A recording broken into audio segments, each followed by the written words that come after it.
오늘 말씀은 요나서 4장 1절부터 11절입니다. 요나서 4장 1절부터 11절입니다. 요나가 매우 싫어하고 성내며 여호와께 기도하여 이르되, 여호와여, 내가 고국에 있을 때 이러하겠다고 말씀하지 아니하였나이까? 그러므로 내가 빨리 다시스로 도망하였사오니 주께서는 은혜로우시며 자비로우시며 노하기를 더디하시며 이내가 크시사 뜻을 돌이켜 재앙을 내리지 아니하시는 하나님이신 줄을 내가 알았음이니이다. 여호와여, 원하건대 이제 내 생명을 거두어 가소서. 사는 것보다 죽는 것이 내게 나음이니이다. 하니 여호와께서 이르시되, 네가 성내는 것이 옳으냐? 하시니라. 요나가 성읍에서 나가서 그 성읍 동쪽에 앉아 거기서 자기를 위하여 초막을 짓고 그 성읍에 무슨 일이 일어나는가를 보려고 그 그늘 아래에 앉았더라. 하나님 여호와께서 박농쿨을 예비하사 요나를 가리게 하셨으니 이는 그의 머리를 위하여 그늘이 지게 하며 그의 괴로움을 면하게 하려 하심이었더라. 요나가 박농쿨로 말미암아 크게 기뻐하였더니 하나님이 벌레를 예비하사 이튿날 새벽에 그 박농쿨을 갉아먹게 하심에 싫으니라. 해가 뜰 때에 하나님이 뜨거운 동풍을 예비하셨고 해는 요나의 머리에 쪼임에 요나가 혼미하여 스스로 죽기를 구하여 이르되, 사는 것보다 죽는 것이 내게 나으니이다. 하니라. 하나님이 요나에게 이르시되, 네가 이 박능쿨로 말미암아 성내는 것이 어찌 옳으냐? 내가 성내어 죽기까지 할지라도 옳으니이다. 네가 수고도 아니하였고 재배도 아니하였고 하룻밤에 났다가 하룻밤에 말라버린 이 박능쿨을 아꼈거든. 하물며 이 큰 성읍 니느웨에는 좌우를 분별하지 못하는 자가 12만여 명이요 가축도 많이 있나니 내가 어찌 아끼지 아니하겠느냐? 하시니라. 아멘. 요나서를 읽으면요, 대부분의 시선이 요나에게로 쏠립니다. 큰 물고기 뱃속에서 사흘을 보낸 기이한 경험, 마지못해 떠나는 선교의 여정, 또 회개한 니느웨의 놀라운 반전, 이 모든 것들이 워낙 드라마틱해서 독자의 눈이 요나를 향하는 것은 자연스러운 일이죠. 그러나 요나서는 사실 요나에 관한 이야기가 아니죠.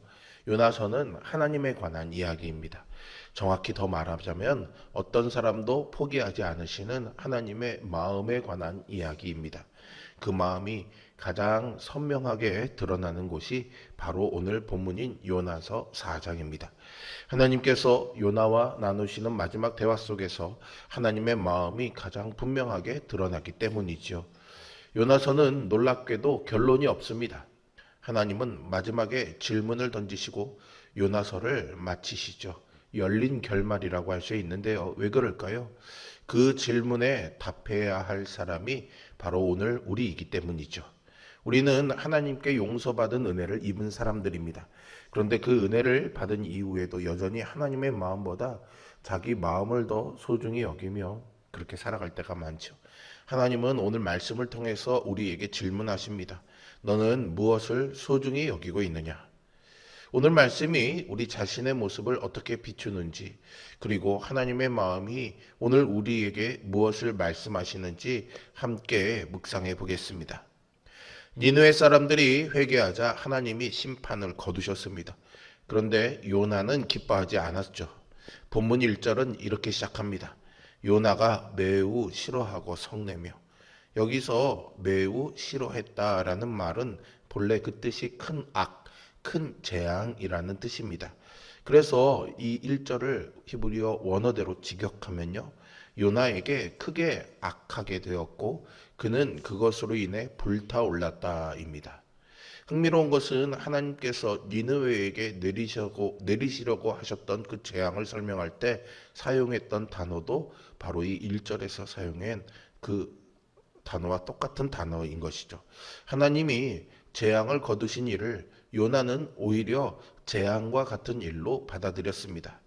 요나의 감정 상태가 단순한 실망이나 불만이 아니라 통제할 수 없는 격렬한 분노였음을 말해주고 있는 거죠. 하나님께서 기뻐하시는 일을 요나는 슬퍼하고 하나님이 기뻐하시지 않는 일을 요나는 원했던 것입니다. 왜 그랬을까요? 니느웨는 아수르의 수도였습니다. 아수르는 북이스라엘을 멸망시키는 잔인한 제국이 됩니다. 요나는 단순히 개인적인 감정 때문에 화를 낸 것이 아니죠. 그는 민족주의적인 열심에서 하나님의 긍휼보다 자기의 정의를 앞세웠습니다. 그래서 그는 하나님께 이렇게 말하죠. 주는 은혜로우시며 자비로우시며 노하기를 더디하시며 인애가 크시사 뜻을 돌이켜 재앙을 내리지 아니하시는 하나님이신 줄 내가 알았나이다. 놀랍게도 요나는 하나님의 성품을 잘 알고 있었습니다. 요나는 하나님이 은혜로우시고 자비로우신 분임을 알고 있었죠. 그래서 혹여 자기가 니느웨에 가서 심판을 선포하면 그들이 회개할 것이고 하나님이 용서하실 것이라는 사실을 미리 알았습니다. 이 고백은 출애굽기 34장에서 하나님께서 모세에게 자기를 계시하실 때 사용하신 표현이기도 합니다. 이 구절은 이스라엘 예배에서 반복적으로 고백하던 핵심 신앙 고백이었습니다. 요나는 그래서 이 고백을 외우고 있었죠. 그러나 그 고백이 자기 민족의 원수인 니느웨에게까지 적용되는 것은 도저히 받아들일 수 없었습니다. 요나는 하나님의 교리를 몰라서 문제가 된 것이 아닙니다. 하나님의 마음을 담지 못한 것이 문제였지요. 우리는 종종 하나님의 말씀을 많이 알고 있으면 신앙이 좋을 것이라고 생각합니다. 물론 말씀을 아는 것은 중요합니다. 그러나 하나님을 아는 것과 하나님의 마음을 품는 것은 다른 문제입니다.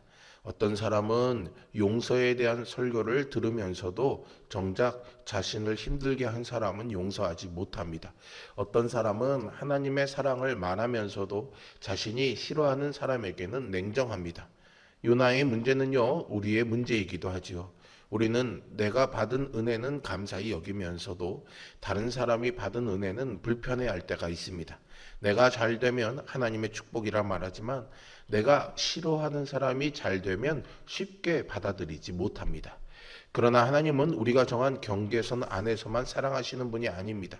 하나님의 사랑은 인간의 역사가 만들어 놓은 경계를 넘어갑니다. 우리가 불편해하는 바로 그 사람에게도, 우리가 포기하고 싶어하는 바로 그 사람에게도 하나님의 긍휼은 흘러갑니다. 예수님께서는 세리와 죄인을 찾아가셨고 사람들이 외면하던 사마리아 여인을 만나 주셨으며 십자가 위에서도 자신을 죽이는 자들을 위해서 기도하셨습니다. 하나님의 사랑은 우리의 기준보다 훨씬 넓고 깊습니다. 그래서 하나님이 요나에게 물으시죠. 네가 성내는 것이 옳으냐? 이 질문은 오늘 우리에게도 주시는 질문이기도 합니다. 네가 지금 품고 있는 분노는 정말 옳은 것이냐? 네가 용서하지 못하는 이유가 정말 정당한 것이냐? 네가 판단하고 정죄하는 그 사람을 하나님도 포기하셨느냐? 하나님의 질문 앞에서 우리의 마음을 돌아봐야 하겠습니다. 요나는 니느웨 성 밖 동편에 앉아 초막을 찍고 앉았습니다. 동편은 단순한 방향이 아닐 수 있습니다. 당시 고대 중동에서 동쪽은 상징적으로 하나님의 심판이 오는 방향과 연결되기도 했습니다. 요나는 여전히 하나님이 마음을 돌이키셔서 니느웨를 심판하기를 기다리며 기대하고 있었던 것이죠. 그는 여전히 하나님께서 니느웨를 심판하시기를 기대했던 것입니다. 그때 하나님은 요나를 가르치시기 위해 박넝쿨을 준비하십니다. 하나님은 이 넝쿨을 통해 요나에게 뜨거운 햇빛으로부터 그늘을 주시죠. 뜨거운 햇볕 아래서 지치고 있던 요나는 박넝쿨 때문에 크게 기뻐했습니다. 본문은 심히 기뻐했다라고 말하죠. 흥미롭게도 이 기뻐했다라는 표현은 1절에서 요나가 크게 분노했다라고 할 때 사용된 단어 구조와 같은 패턴입니다. 요나는 하나님이 12만 명의 생명을 살리신 일에는 크게 분노했지만 박넝쿨 하나의 그늘에는 크게 기뻐했던 것이죠. 이 대조가 우리의 마음을 찌릅니다. 나는 무엇에 크게 기뻐하고 무엇에 크게 분노하는가라는 거죠. 나의 편안함입니까? 아니면 하나님의 나라입니까? 다음 날 하나님은 벌레를 준비하셔서 박넝쿨을 말라 죽게 하십니다. 그러자 요나는 다시 죽고 싶다고 말하지요. 사실 이것이 죄인의 본성입니다. 우리는 하나님 나라의 일보다 내 형편에 더 큰 관심을 가질 때가 많습니다. 교회가 부흥하고 영혼이 돌아오는 일보다 내 마음이 상한 일이 더 크게 느껴질 때가 있습니다. 하나님의 약속보다 내 감정이 더 우선이 되고 공동체의 유익보다 내 편안함이 더 중요해질 때가 있습니다. 그래서 하나님은 박넝쿨을 통해서 요나의 마음을 드러내시죠. 박넝쿨은 단순한 식물이 아닙니다. 요나가 무엇을 사랑하는지를 보여주고 있는 거울이죠. 우리에게도 박넝쿨이 있을 수 있습니다. 재산일 수 있고 명예일 수 있으며 건강일 수 있고 인간관계일 수도 있습니다. 그것들이 있을 때는 감사하지만 그것이 사라질 때 하나님보다 그것을 더 붙들고 있는 자신의 모습을 발견하게 됩니다. 하나님은 때때로 우리가 붙들고 있는 박넝쿨을 흔드심으로 우리의 시선을 다시 하나님께 돌리십니다. 그래서 고난은 단순한 어려움이 아니라 우리의 마음이 어디에 있는지를 보여주는 영적 진단일 수 있습니다. 이제 하나님은 마지막 교훈을 주십니다. 내가 수고도 아니하였고 재배도 아니하였고 하룻밤에 났다가 하룻밤에 말라버린 이 박넝쿨을 아꼈거든 이라고 말씀하시죠. 여기서 아끼다라는 말은 깊은 애정과 연민을 가지고 보호한다는 의미를 담고 있습니다. 요나는 잠시 사용했던 박넝쿨도 아까워했습니다. 그렇다면 하나님은 어떠시겠습니까? 하나님은 니느웨 사람들도 창조하셨고 지금까지 참고 기다리셨으며 선지자를 보내 회개를 촉구하셨습니다. 그들을 향한 하나님의 관심과 사랑은 비교할 수 없을 만큼 큽니다. 그래서 하나님 말씀하시죠. 이 큰 성읍 니느웨에는 좌우를 분별하지 못하는 자가 12만 명이요 가축도 많이 있나니 내가 어찌 아끼지 아니하겠느냐라고 말입니다. 여기서 좌우를 분별하지 못하는 자다라는 표현은 영적으로 무지하고 하나님을 알지 못하는 사람들을 가리키는 표현입니다. 그들은 하나님을 모르고 죄 가운데 살았지만 하나님은 그들을 불쌍히 여기셨죠. 오늘 우리 주변에도 이런 사람들이 있습니다. 복음은 들은 적이 없거나 들었어도 제대로 이해하지 못하는 사람들, 인생의 방향을 모른 채 헤매고 있는 사람들, 하나님은 그들을 차마 눈을 돌리지 못하는 안타까운 마음으로 바라보고 계십니다. 예수님께서 이 땅에 오신 이유도 바로 이것이죠. 잃은 양 한 마리를 찾기 위해 99마리를 두고 찾아 나서는 목자의 마음, 잃어버린 아들을 기다리는 아버지의 마음이 바로 하나님의 마음입니다. 하나님은 오늘도 잃어버린 영혼을 찾고 계십니다. 가정 안에 아직 예수님을 모르는 가족이 있지 않습니까? 복음을 거절하는 이웃이 있습니까? 교회를 떠난 성도가 있습니까? 하나님은 그들을 포기하지 않으십니다. 그리고 그들을 향한 하나님의 마음을 우리도 품기 원하십니다. 요나서는 질문으로 끝납니다.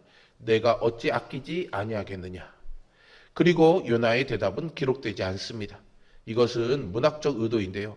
요나의 이야기는 미완으로 끝납니다. 결론이 없죠.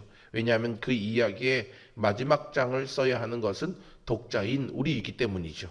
하나님은 박넝쿨보다 영혼을 귀하게 여기십니다. 일시적인 유익보다 영원한 생명을 더 중요하게 여기십니다. 우리의 관심은 종종 나 자신에게 머물러 있지만 하나님의 관심은 잃어버린 영혼에게 있습니다. 십자가는 바로 그 하나님의 긍휼이 나타난 자리입니다. 우리는 한때는 니느웨 사람들처럼 하나님을 모르던 자들이었습니다. 그러나 하나님이 우리를 포기하지 않으셨고 끝까지 찾아오셨지요. 그러므로 이제 우리는 묻지 말아야 합니다. 왜 하나님이 저 사람까지 사랑하십니까? 라고 말이죠. 대신에 이렇게 물어야 됩니다. 하나님, 제가 그 사랑을 전하는 통로가 어떻게 될 수 있을까요?